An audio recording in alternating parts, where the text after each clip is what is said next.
What's up, everyone? Welcome back to Every Week We Follow. We are live after a baby. Come and massive join us. 4-1 win. Jesus, what just happened? Oh, Mate, my voice is still gone. it's gone. I'm losing hair. Gone. I'm eating dinky pork and smoked bacon pies. What a great celebratory meal, mate. Mate, I'm exhausted. What a week. What a mental week. And there's still crazy, 6 mate. It's been absolutely crazy. It feels a little bit surreal. I didn't know what to expect today. I was nervous, and I predicted a 2-2 draw because I thought they would ultimately. I thought Newcastle would be better today. In second half, they were. I don't know what happened to them. Maybe we just played amazingly well. We put them under immense amount of pressure. We won that midfield battle, constant chances, and the better team won. Lots of comments from Newcastle fans on TikTok just kind of saying best team won, and we were fucking brilliant today. Two performances of the highest caliber, and we've talked about this so much in the last few weeks, haven't we? About consistency, and that's got to be the goal now, because between now and the end of the season, if we play like that. Right, mate, why couldn't we win the remainder of our games? Why couldn't we finish in third? Mate, third place up for grabs, mate. Mate, we can finish third, fourth, win the FA Cup. Honestly, that James put the pies away. Well said, Josh. I'm muted myself. Evening, Simon. How are you doing, mate? Hope you well. I'm muting myself while I was Sarah Bennett. Hey, Sarah Bennett. Sarah. Yeah. We just picked up from where we left off against PSG. Where we left off. Where we left off. Where we left off. Oh, mate, I'm exhausted. That second half was just like we did against PSG. We absolutely suffocated them. Yeah, we did. They had no way of getting out. We just dominated them. And I tell you what, like, I don't know, Ballon d'Or, whatever. Kamara is the most ridiculous player. Like, he's just an unsung hero. No one talks about him. No one talks about him on any punditry or anything like that. Kamara is absolutely ridiculous. The way he picks up the ball, the way when the ball comes into him and there'll be 2 or 3 players around him and he'll just be like, yep, see ya. And he'll literally just open his body out, let the ball run through, and him and Tielemans, man. I thought Dougie and Kamara was amazing, but I actually think these two are better. Mate, Tielemans has stepped up to the plate. Like, they're both Rolls Royces. They've both been so influential. And today, that battle between them pair and Joe Linton and Tony Ali and Bruno, right, was the key to that game. And we won it completely. We'll get on Bruno. No, we will fucking get on I'm sorry, Newcastle fans, but that guy, how he was not sent off today, I don't know. Like, was it 6, 7 fouls? Yeah. It was. Sorry, mate. We did look at this fantastic comment. All right, Baldy. But if that's off my daughter, I'm going to kill her. Yes. Well done, Abs. Baldy. What is it? Baldy. What's Abs? What's the thing? I don't know. Yeah, we even left out. Torres didn't even make the squad. Oh yeah. Today, did he? Yeah, well done, so you're right. Was he in the squad? Was he injured? I don't know. No, Emery said after the game, mate, his post-match conference, he used to I've had 20 players to select from, and I've had to leave 3 out, as well. So it's, I don't want to be doing that, but it's all about this rotation. Yeah, I mean, I don't really care about Bailey and Bogard, but Torres is a Torres. I mean, the other things to get to talking about post-match interviews. Have you seen Ollie Watkins one? I don't suppose you have you, since you got in? No. Why? So I've just watched it on Sky Sports. I don't know whether it's a sign that he's frustrated and he's going to leave. Was it a bit of a up yours? I got my goal. Well, it was kind of like I was fuming. He actually said, "I'm fuming. I didn't start against PSG. I've been knocking on his door. like I only played 20 minutes, and calling out a manager after a loss like that. There, You know, there was something. I do remember seeing a headline. I didn't read it, but I remember Emery saying something about Ollie was angry and stuff. So I mean, Tielemans the best midfielder it's an in the world, interesting Mr. Green. dynamic, isn't it? It's an interesting dynamic, isn't it? It's like, oh mate, yeah, totally agree, Mr. Well, I mean, I don't. I mean, best midfielder in the world, probably a little bit exaggerated, but he is unbelievable. Oh, quick one, actually. This is the most unstructured post-match review we've ever done, by the way. But just want to say, Ian Maatsen, he's the second Ian to score in the Premier League. Who's the first? Ian Rush? No. Ian Wright. Ian Wright? Sure, Ian Rush didn't score in the Premier League, or was he just before it? I'm sure he played in the 92 season. No. He's the second ever. It was on TalkSport. It's the second ever. Oh, well, it was on TalkSport. It must be true. Yeah, of course. They were asking about famous Ians. They were like, "What Ians do you know of?" And I was thinking, "Oh, Ian Taylor, obviously." Ian Taylor. But yeah, Ian McKellen. Yeah. Anyway, well, that's every day. Back into the game. So I mean, obviously, it started with absolute carnage. 44 seconds or whatever, that deflected goal. Was it an own goal or was it Watkins? I mean, Watkins is going to claim it, but mate, that's not. It's going into Pope's hands. If it's on target, it don't matter. If it's on target, that is literally the rule. If it's on target, it goes in. You claim it, but like, you know, what's Mr. Green saying about Watkins here? That's what. I mean, I don't know about R9, but he was very, very good today. He was fantastic today. He led he had Shah and Burn on toast. He was he was an absolute nightmare for them. Mate, he said in his post-match, like at the end of the day, and I was bizarre. It was bizarre that Newcastle played this way, but you know, they went man for man, which left him 1v1 numerous times. And in the first half, he exploited that. He did really well. He had a good game today. Probably should have had a hat trick, and he got his goal and his assist. And I can't fault that. Like, I'm still going to stand by the fact that Watkins is not clinical enough, and I think there's got to be big question marks over whether he can take us to the next level. Again, it comes down to 28 missed big chances this season, and there's a reason. It's all right saying I'm fuming that I was left out of the squad, but the 3 games prior to PSG, he was terrible. He was awful against Forest. He was awful. I mean, you know, we got to produce the magic, ain't you? Yeah, I mean, the thing is today. Yes, Sarah Watkins is a legend. We love him, but sometimes he's still not good enough. Today for me showed that was the Watkins of old. Today, yeah, like even though he missed those chances, I mean, that one at the bar or the post, whatever, mate. He was unlucky with the header and the shot. I mean, you're talking millimeters, mate. Underside of the crossbar, like he was so unlucky. You know, I can't fault. I mean, it's difficult to be critical of anyone today because we were outstanding. Like, and he got the assist. It was his assist for the Maatsen goal as well. He just didn't stop running. He was absolutely brilliant. But mate, he's got to do that consistently. No point going on Sky Sports throwing your dummies out the pram and going, "I'm fuming that I'm not playing." Right?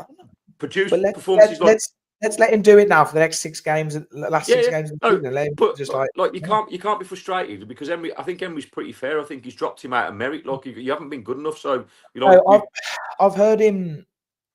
I don't know. I think the thing with Watkins at the moment, I think he's always going to back himself. I think that's his that's his kind of like sports psychology, like confidence thing at the moment. I think he's trying to put confidence into himself. Because even earlier in the season, when he was when Duran was still with us, he was like, I didn't play. I've got my goal, and it's all about like just getting that goal, getting the performance, doing that. And I think it is just. I think some of it is a personal confidence booster thing, and I think he's just like he probably is annoyed. Of course, he's going to be annoyed. He's going to play against PSG. He didn't get to start as our main striker in the biggest game in the club's history, 43 years. And it's like, of course he's going to be pissed off. And then he's gone outside, he's really shown a point. it's a squad game, but even like in the 2 games when he came on, I know he got 20 minutes, but mate, that's 20 minutes where you can prove yourself, and he looked void. He was miles off the pace.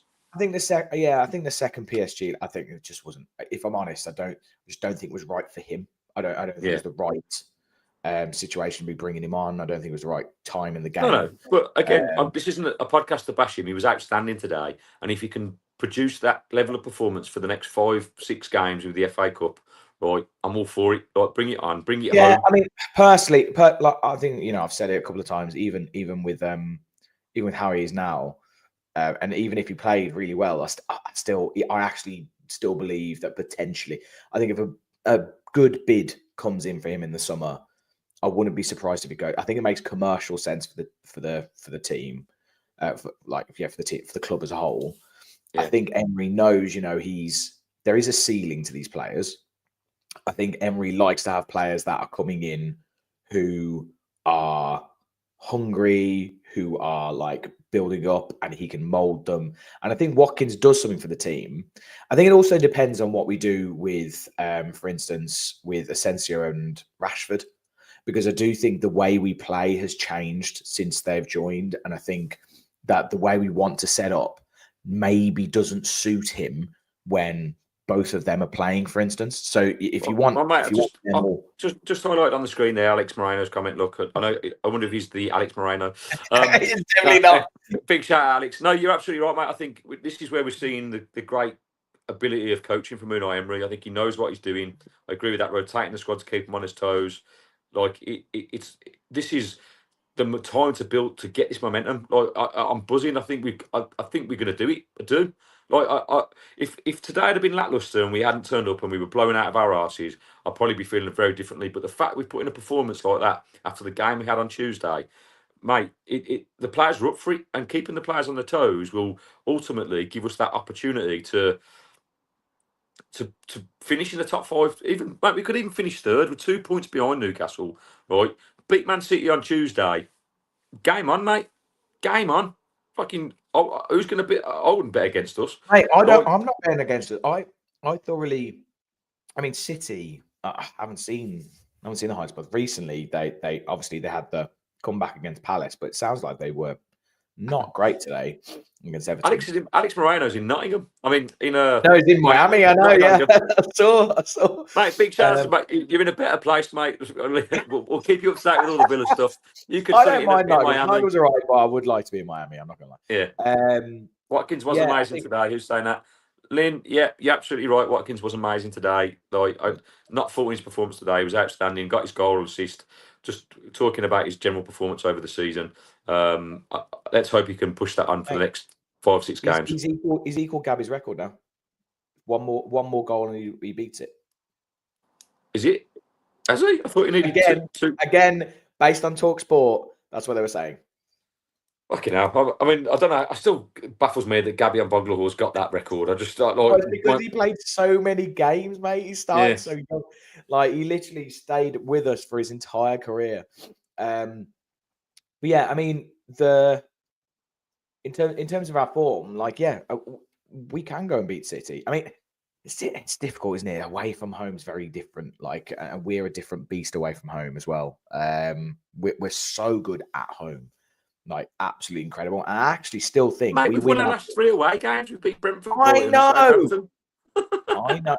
know. But one of them was Southampton. Brighton are on a massive dodgy patch at the moment as well. But obviously, you can only beat what's in front of you. Yeah. However, I mean, City will be obviously a completely different test. It'll be very interesting to see how we set up as well against City. But I think if we win our home games, mate, and we get 2 draws away, I think we're there. Yeah, mate. I think it's all to play. I think the City game on Tuesday. I would argue we keep the same starting 11 because I think they're very similar to Newcastle. Rodgers. Yeah, mate. I've been asking him to rest Rodgers. Mate, Rodgers is going to play every game until he gets injured because he's not going to rest him ever. Like and the thing about Rodgers is, like, for large portions of today, he went missing, but then he has this electrifying ability to then just beat 3 players and produce something like either a pass or assist. Like, I mean, how he didn't score just before Onana did, I'll never know. Like, the ball from Tielemans was brilliant. Mate. He did all the hard work. He put Nick Pope on his arse and then hit the ball straight at him. How many times, by the way, did Pope basically just stand there like this and it just hit him? And I was just like, how have we not scored? They didn't even show it on the highlights, but McGinn had, I think Tielemans played a beautiful ball straight down the middle. McGinn ran onto it and he hit it first time, but he hit it just straight and it just bounced off. Yeah, he literally just hit him. He just stood like that. Simon saying here, saying about Redknapp on Scott, and he's right, because we were saying about Emmy. He had a couple of fantastic pings, didn't he? First half he did, didn't he? Yeah. Absolutely fantastic. But yeah, no, Alex is confirming here he tied the record today. The post stopped him getting the record, but maybe he'll bang in the wing on Tuesday. Yes, mate. Let's hope so. I'd take it, whoever does it, but it'd be great for Ollie. What a way to top a brilliant week off. Ollie scoring the winner and breaking Gabby's record and putting us above City in the league. Do you know what I mean? That'll be fucking brilliant. Well, I tell you what, there's one player, and he came on. I just want to talk. Amadou Onana. Oh, mate. I love that man. Yeah, I love him. I love the celebration when he comes on and he's like going to the crowd and he's like doing all this. When he scored and he's like doing his crazy shit and he does all the hearts. Just love that guy. He's brilliant. And I tell you what, I was thinking about this on the way home, and I was thinking about the players that we missed for a period, or like Onana and even Barkley. And then there was also, there was a period where we weren't really playing McGinn, and he was out for a little while. And I just feel like McGinn, the last 2 weeks, has been like a man possessed. Those 2 PSG legs, and then this game today was absolutely ridiculous. I've never seen work rate like he was all over it, and he's undroppable. At the moment, I'm like, no, he has to play. Yeah, has to play on Tuesday. So to pick up on your points, and anyone in the comments that's still here, like, let us know what you think of Onana and McGinn, because McGinn, I agree completely. The last 3 games, not including Southampton, but Forest, the 2 PSG games, so 4 games, and the Newcastle game today, mate, he's just raised the levels. And this is what I've been talking about this for, I don't know, since we started the pod in December. Like, it's you have to have the consistency, and we know the level that's required, because the Champions League proves that for you, like, because it is next level, like the intensity, the way teams play, the way they press, like, it's not the same as the Premier League. It is another level up, and we've kind of almost been there, and then all of a sudden against PSG, even in the first game we defended stoutly, but in the second game we went for it, we went toe to toe, and we matched it, and we've done the same today. And then when you've got players like Onana in your dressing room, who's clearly, like, one of the nicest guys on planet Earth, right? The guy just oozes warmth, right?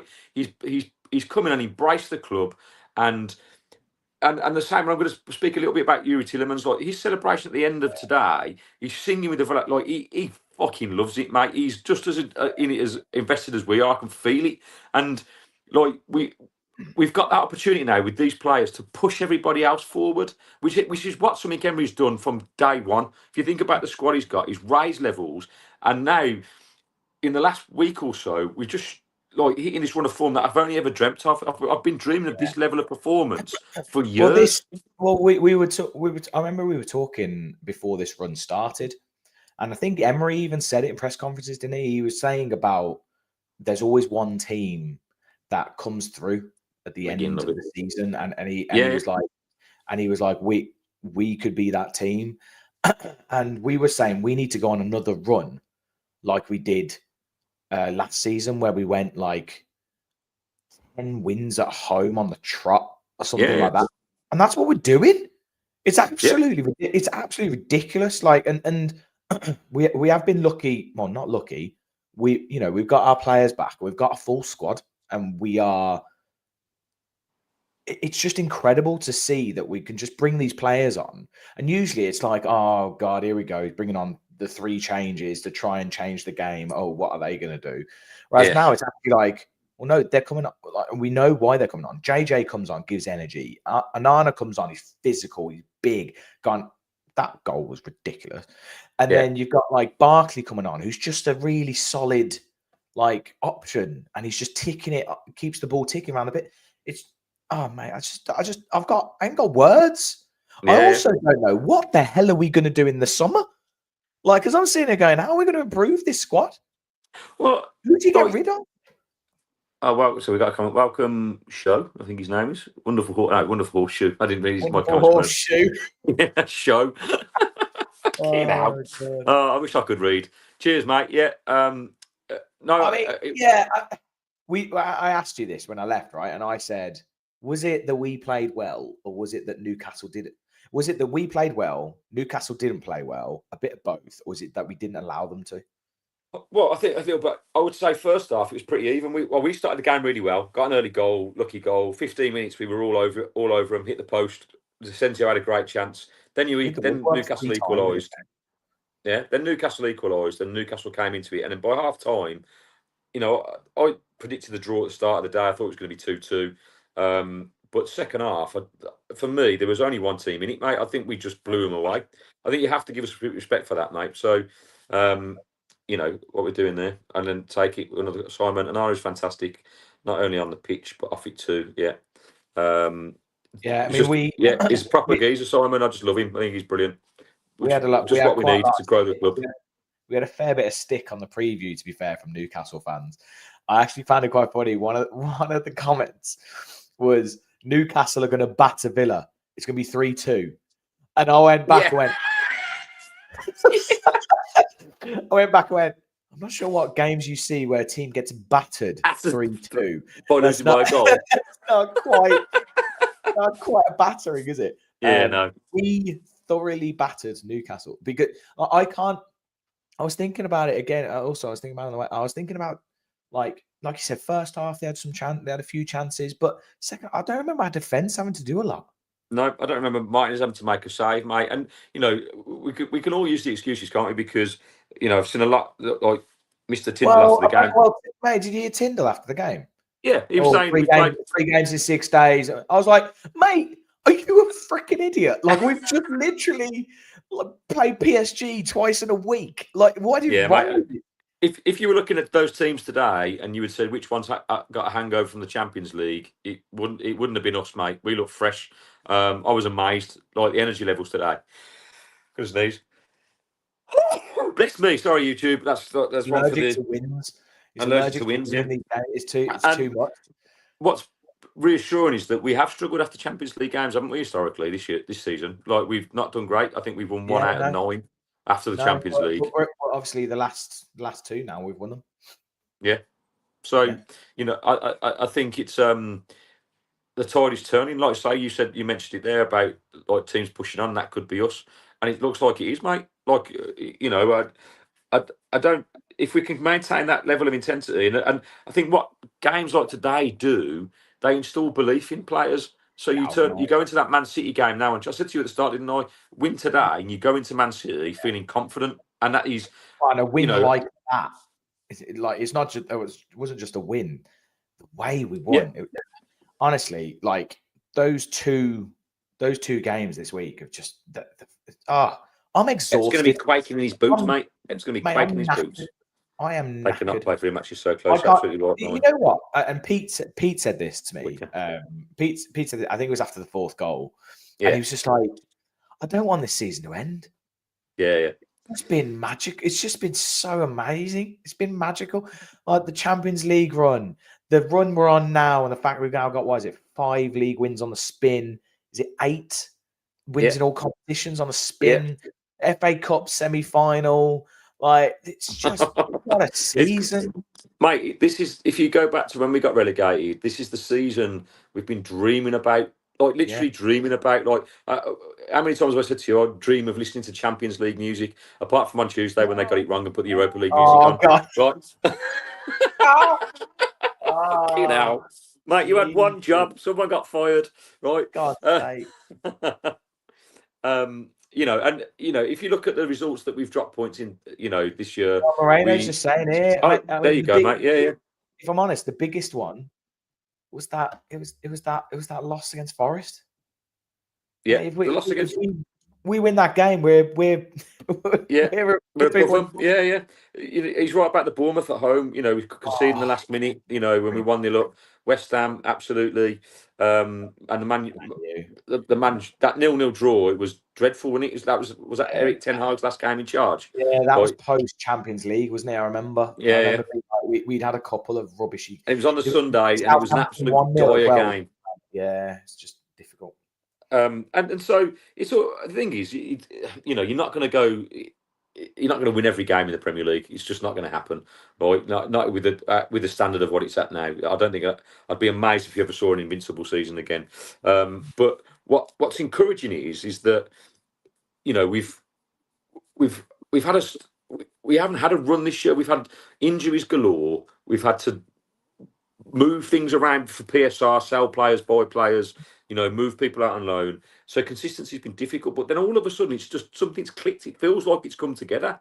Yeah. So you could argue that next season, with a couple of additions, mate, if we got Champions League and won the FA Cup, right, we've got money to spend. Like we can, because we know we're getting money next year. From like it could be a brilliant season next year. It is it could be challenging, and it is a case of, you know, we've said like. And I've always been like Ollie's one of Ollie's biggest like supporters on this channel. Oh, I love Ollie.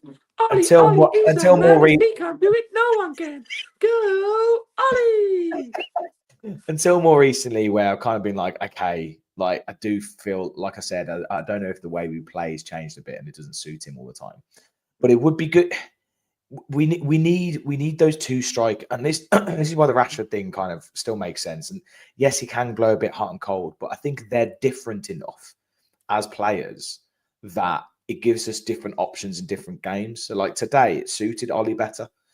Whereas another game where we want pace or someone running up the wing really direct, we probably want Rashford.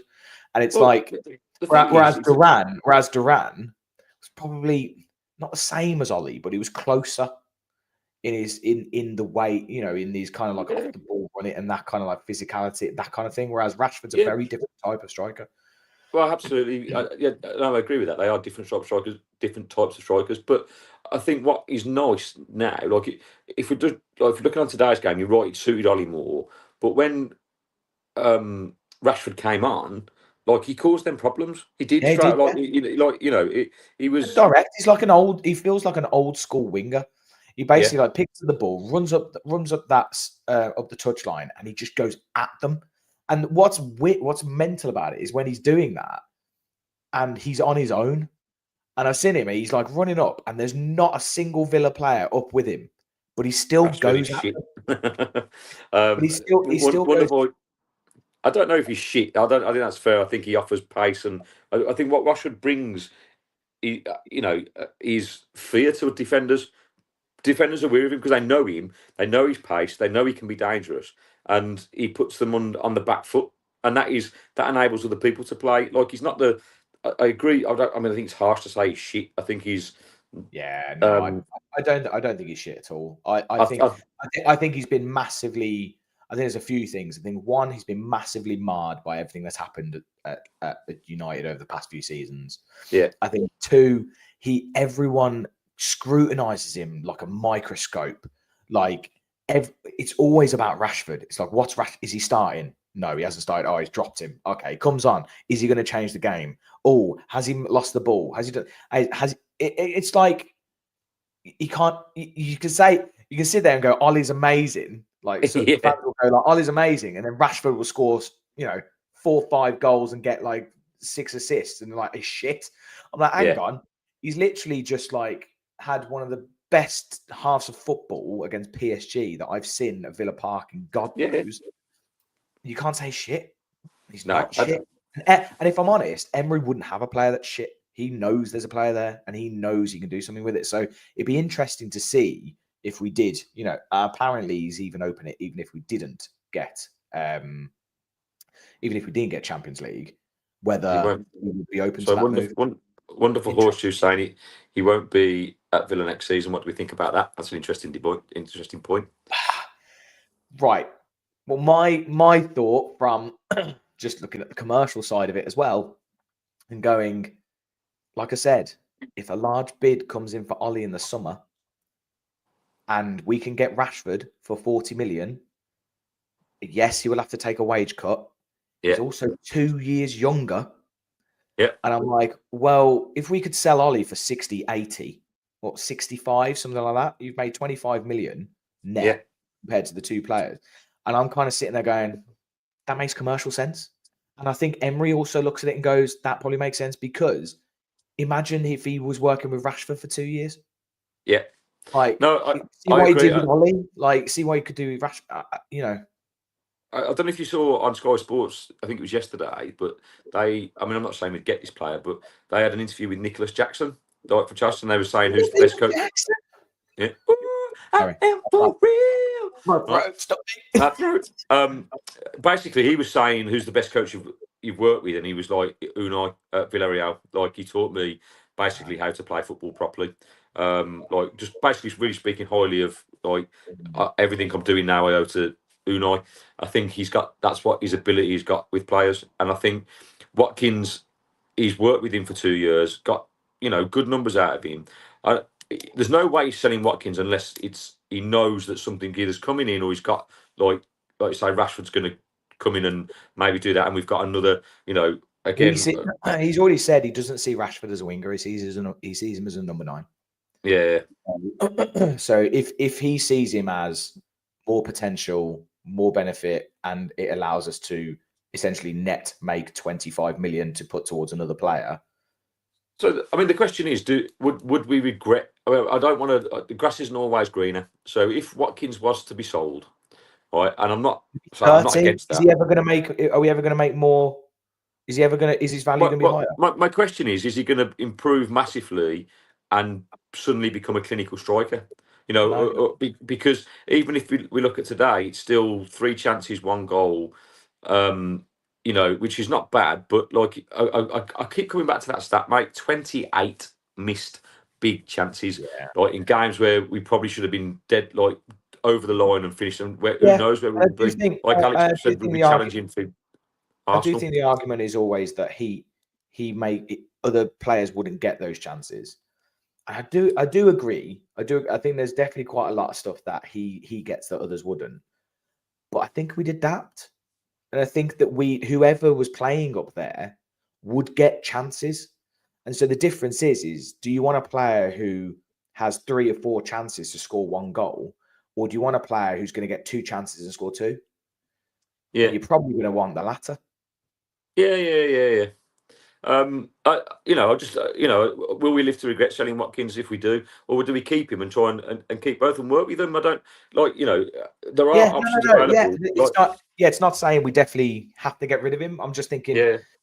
I just feel like if a decent bid comes in, I think Villa will look at it, and I still believe that if the bid had come in earlier, in the last window before the Duran bid came in, I think he would have gone.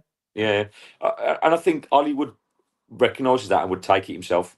And if he's frustrated at not getting the game time, as he stated on Sky Sports today, and publicly called out Emery that he's banging on his door saying, "Why aren't I playing?" Right? Like, I don't know. I think if that bid was to come in, I think Emery would probably go, "Yeah, it makes commercial sense for us." Just like the Duran deal, he probably didn't want to really let Duran go, but it made sense, didn't it? Because it's money in the bank. It balances the books. I think as well. Yeah. But yeah, I mean, absolute brilliant night. I thought the atmosphere was good as well. I thought, obviously we had stuff to shout about, but again, it's also the thing of these quick fire goals. We did it against Brighton. We did it against PSG. We've done it again today, and it just feels like we're getting a bit cutthroat. Like we're getting a little bit. We've got a bit of edge to us now. It's like, right, we can see you're bleeding, or we can see a moment, and we are just going to absolutely go to town on it. Mate, it's that intensity, isn't it, which we've talked about, and all of a sudden you bring it and you have a whole team pushing forward to try and win the ball back. Right, it's very difficult when everyone presses it. This is what Newcastle have done to teams. This is what Man City have done to teams in the past. It's what Liverpool do really well. It's what PSG did to us. Like that relentless press. Like it is. if done correctly, it's successful. It's difficult to play against because ultimately you're going, okay, I'm going to put the pressures on your touch as a player, and ultimately people make mistakes because the options aren't there, and you know, like you say, you sniff something, you go for it, and all of a sudden we've just done that in the last 3 games. Like we've just kind of blitzed teams. Like, and you know, we did it against Southampton last week. Scored the first one, then bang, 2 more goals. You know, at the end of the game, exactly. it's 3-0. Like it was incredible, and it's and I think, like I said, I just think that is what we're now starting to get. Before we couldn't kill teams off, but now the second we smell blood, we are just like a team possessed. Like we just want it. So the big question is, right? We've talked a lot about, you know, how good we've been about blowing teams away. So can we finish in that top 5, or can we finish higher after the last 2 games? I mean, let us know in the comments if you're still watching. I mean, I don't see why not. Like, what is it? What's the table now? Let me just have a quick look. I mean, I know we're equal on points with Forest. I think now they've got to play. They've got a better goal difference. That you know, they could do what Spurs do. They could be very Spursy, and they can sometimes, you know, they can win or lose. Like, who knows with Spurs? Like, you really don't have a clue. If I quickly share my screen, there it is. Here comes the Premier League table. Yep. Let's try that one. Is that one? Leave it on this one. Yeah. So like here you've got 50 equal points with Forest. It's also, what's nice is that whole Newcastle's games in hand things disappeared now. So there's no weird false table. Obviously, like I said, Forest have got Spurs to play, so that'll be an interesting game on Monday. I think that's on Monday night. Yeah, Monday night, 8 o'clock. Yeah, it is. We've got City. We beat City. If we beat City, we jump them 2 points. If we draw with City, then I think if we draw with City, who've Chelsea got? Chelsea got Fulham, I think, or Man U. Yeah, Chelsea got Fulham tomorrow. Yeah, Fulham. So that'll be an interesting game as well. So I think if we drew against City, I think like Europa's kind of nailed on. Yeah. It's just then whether we can push on that last bit. And so you are then, if we draw, we are relying on someone slipping up. Yeah. Look, I think after those last 2 games, the target has to be to win our remaining games. Look at them green ticks.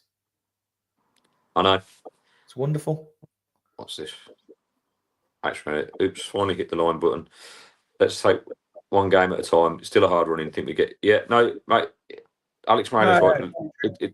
Still a hard running, mate. Yeah, absolutely. We've got to. It's not a given. I think what I'm saying is that we're getting momentum, and if we can consistently play like we did today, I think we can beat every team that we've got to play. I think we can beat City. I think we can beat Fulham. I think we can beat Bournemouth. We can certainly beat Spurs and Man United because they're shit, the pair of them. Yeah. So, you know, the momentum's with us. Yes, we've got to do it. It's a massive ask. But that's the question you pose to the players. How much do you want it? Like, you've had these experiences in the Champions League. Now you've got to earn it. And all it is 5 cup finals and potentially 6 if we get to the FA Cup final. You know, so I'm going to be proper annoyed if Spurs or Man U win the Europa League and get Champions League. Mate, yeah, that's going to... They just don't deserve it in any way. No, they're crap. So crap. They're just... What's the draw for That's put me in a bad mood thinking about that. Yeah, hopefully Man United they're playing Lazio in the semi-final. Hopefully they get smashed by an Italian team. Like, that'll be wow. Flange is tuning in for my Ibiza. She's partying up. Yes, Flange. Proper good job. Mate, some people are international. How can us bring us all the way to the... Flange, I tell you what, we absolutely battered them. Like, battered them. Like, yeah. Anyway, I mean, you've joined at a bad time because I was about to wrap it up. I was about to say, Gary, what are your final thoughts? My final thoughts are this, mate. It's been an outstanding week for this football club. I couldn't be prouder of every single player. For me, this is the the squad and the team and the intensity and all that I've wanted to see for so long. Like, because for me, it's so basic in how football works in terms of you work hard, you bring the intensity to the games, you just keep going, and you can't win every game. I don't expect to win every game, right? But what I want to see is that kind of level of performance, because I tell you what, you'll win 9 out of 10 games playing like that, the way we played against PSG and Newcastle, because we've got players that can do damage to players, and when we get them on the ball in the right areas, man, do we create stuff. Like we just do. Well, And so go on. And I just want to live the dream in my final thought that we're going to now finish this season as the greatest season we've ever had by winning the FA Cup and finishing being the Champions League spots that bring us into Europe. That is what I've got to do. Like, you know, yes, fans, you get on that Sun Lounger, you download this episode and you watch it back. Right? It's fun. I'm just going to say, Simon, we can't be last on Match of the Day. We can't. If anyone's watching Match of the Day now, if we're last, that is, I'm going to watch the BBC. They do it based on goals. We've got to be second, surely. Like we got, because there was the top Champions League clash. How are we not out of the games today? If they put Man City on first, right? It's off.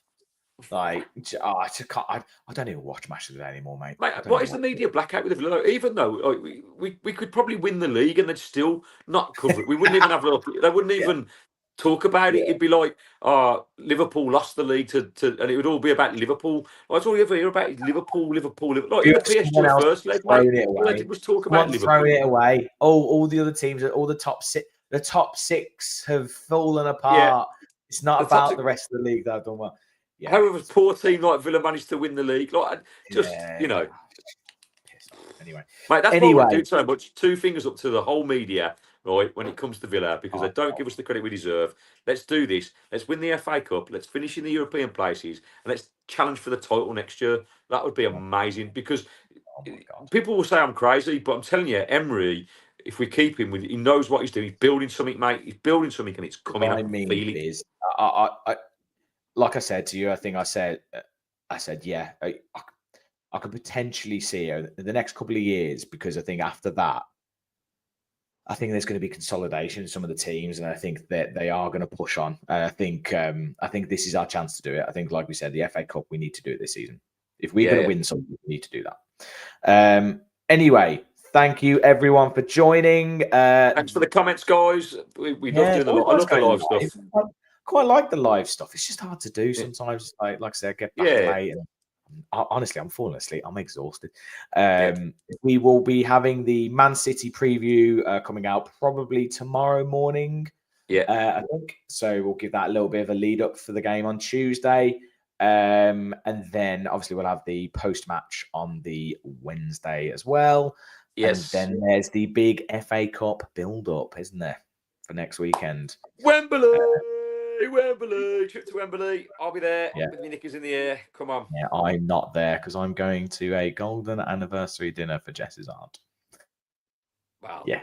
Priorities, mate. Have fun on that. Anyway, on that note, Gaz. For you. Oh, cheers, pal. I'll be sat there. Anyway, on that note, do you want to sing us out, Gaz?